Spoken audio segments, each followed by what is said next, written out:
Hey, what's going on, everybody? This is Tyrone back with Tech Life.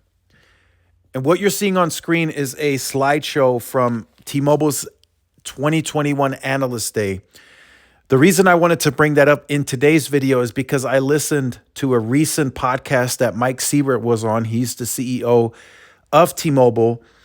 And in that podcast, he disclosed the market may expect them on the enterprise side, we're talking about enterprise business, to get to a 35-40% share, which is relatively fair share in today's market.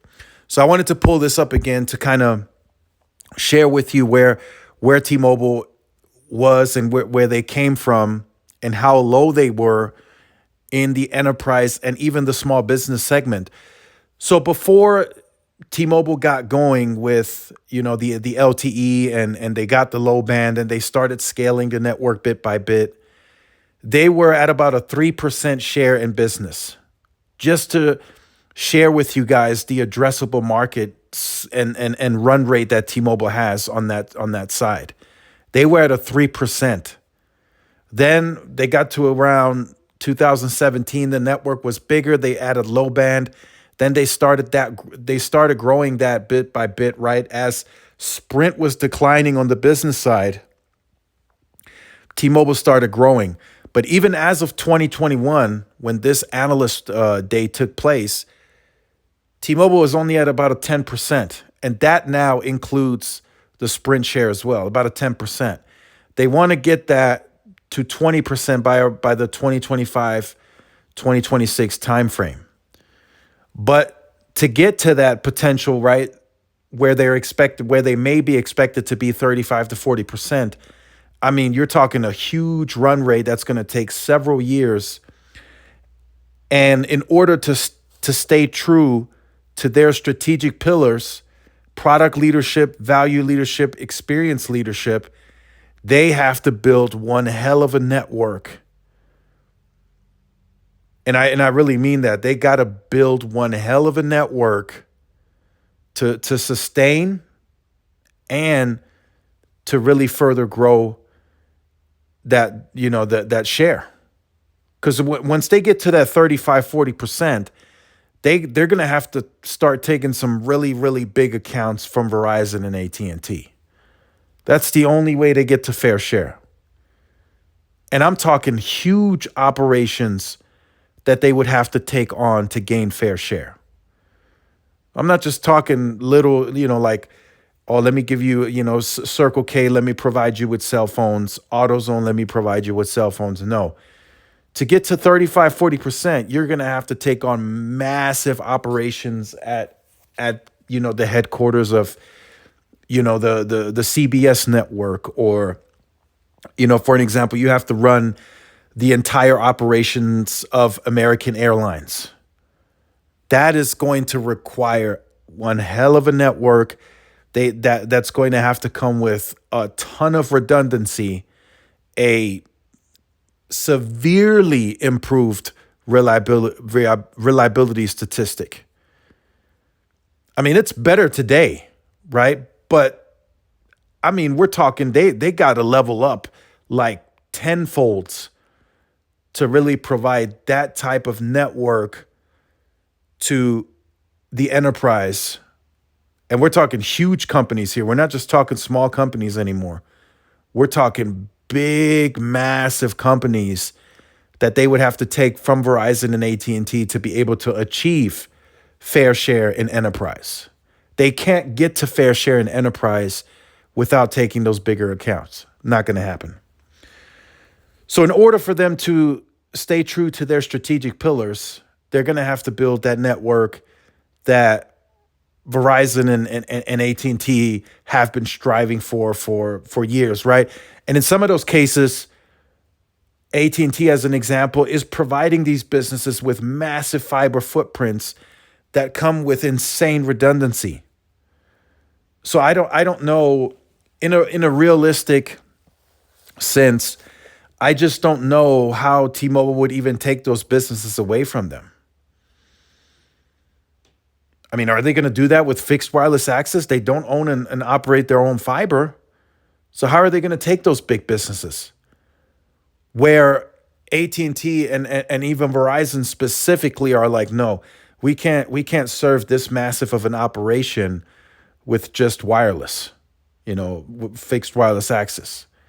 Maybe Verizon can do that, maybe with private networking, maybe they do that with millimeter wave, but I just don't see how that's, like for an example, massive call centers, like 911 call centers, all that stuff has to be running top notch. These CEOs, these CIOs, they can't afford any downtime of the slightest, like none. So when the fiber fails in the case of AT&T, right, as an example, if their fiber fails for a big business, they have wireless as a backup. So there's hardly any downtime. What backup would T-Mobile use if the wireless network is down? What backup would they use? So that's just something interesting that I wanted to discuss as we get into 2024 and 2025. We're soon, I mean, it's still about 24 months out, but we're going to close in on the first phase of their guidance. And they still say that at the current win rates on business, that they will get to 20% by 2025. But that's under indexed. That's way under indexed. That doesn't even get them close to fair share. So there's huge run rate for them to keep going and growing on business. So if the 35-40%, right, is what they're striving for, as an example, that means once they hit the 20%, they have another 15% to 20% to grow. That could take them another 5 years. Of course, by then, by 2030, the network should be much, much better. There should be fiber across the network, their own fiber. I feel they should have way more redundancy in the network. They should have a much higher percentage of backup generators than they do today. All of that should be fixed and better by then. But man, they have to really build a top-notch network to take on some of these bigger businesses. And that's what I wanted to stress in today's video. The ambitions, they're great. I mean, they have great ambitions, and I like it because it brings competition to the business side as well. Although that doesn't affect the consumer much in that sense, but if that particular business can save a few dollars here and there for their operation, that might trickle down to the consumer in some way. Who knows? Maybe that leads to some cost savings on a plane ticket, as an example, or in store you might save a few bucks on an item. I'm just throwing that out there, but this right here, this is a massive undertaking that Verizon and AT&T, I would say, have way more experience in. I'm not trying to bash T-Mobile here. They're up and coming in this underpenetrated market. They're making it an addressable market, so they're striving to build that network.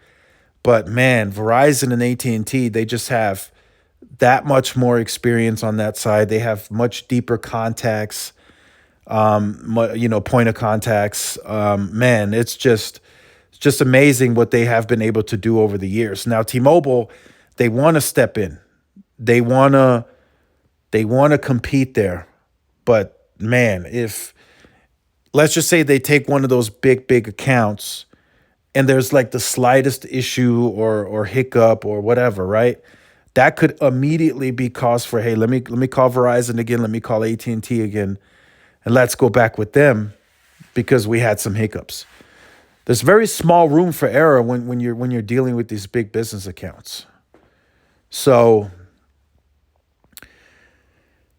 let me know in the comments from you guys. How do you feel about T-Mobile and Enterprise? I know they've been taking certain accounts already, but not really like super large ones, right? They still have government to go after. The government agencies, these big billion-dollar contracts that Verizon keeps getting and AT&T, T-Mobile wants in on some of that too. But like I said, in order for you to be able to even get considered, you got to change perception. So you have to build that product leadership, that service network leadership that will get you recognized and word of mouth. Like, hey, this agency uses them and it's been working great for them flawlessly. So yes, here I recommend them. That type of word of mouth is needed as well. And that will help T-Mobile get over that perception hurdle. But they're still behind. They were trying to close that since 2021, and they started gaining some percentage points, but they have a long way to go to match or exceed the benchmark competitor in Verizon on perception, because Verizon has been doing that for years. They have been the only go-to for these companies. As I stated, just like on the consumer side in the previous video, just like on the consumer side, no other network has really competed at the type of scale for the consumer. It's been the same on business. No other network, not Sprint, not T-Mobile, not Metro, not Cricket when they had networks. Nobody has competed at the scale for enterprise. Not one. This is the first time that Verizon and AT&T have an actual real competitor when it comes to scale and networking. Before that, it just wasn't happening. It did not exist. Even in some of the more ruralish suburban areas, it just didn't exist. It did not. Sprint may have been a little bigger on networking, but that quickly came to an end when T-Mobile got a hold of Band 12. So Sprint wasn't really that big, right? And then T-Mobile today is still trying to catch Verizon and AT&T on scale. So just look at how bigger their networks were even during that time. When T-Mobile was starting to grow their footprint, Verizon and AT&T were still that much more larger on networking size. And still to this day, there's still a lot of footprint to catch up for T-Mobile that may, honestly, I'll be honest, they may make strides and they may catch up to some areas. But other ones, I mean, it may take them the rest of this decade just to close in that gap. So again, leave all your comments in the comment section down below. I look forward to reading them. That'll be some interesting discussions. Again, the strategic pillars: product leadership, value leadership, experience leadership. I think T-Mobile is getting there. The value leadership that's always been there during LTE, I don't think that will go away. The experience leadership, I mean, they have great customer service. I know there's some bad experiences out there, but for the most part, they do have great experience on the customer service side. The reason I was with T-Mobile for so long is because of that. And then all their other processes are fairly smooth, like the trade-in every year. That's pretty smooth. It's gone smooth for me. That was a nightmare with AT&T as an example in my experience. And then the product leadership, I think that's gonna take a while longer. The 5G, they can continue claiming that, but they need to really close that gap on overall scale. That is the biggest issue. And each and every year, as they get more and more of these areas covered that they didn't cover before, and they get closer to AT&T and Verizon, that becomes AT&T and Verizon's biggest nightmare. From a networking perspective, at their headquarters, their senior level executives, that is going to be a head scratcher for them when T-Mobile when T-Mobile closes that gap. It's not an if anymore, it's a when. They are continuously scaling that network each and every year. They make a significant investment in that, and they are seeking to really close the gap. So leave all your comments, like, share, subscribe if you're new. Follow the social media outlets for more updates. This is Tyrone with Tech Life. See y'all in the next one. Peace.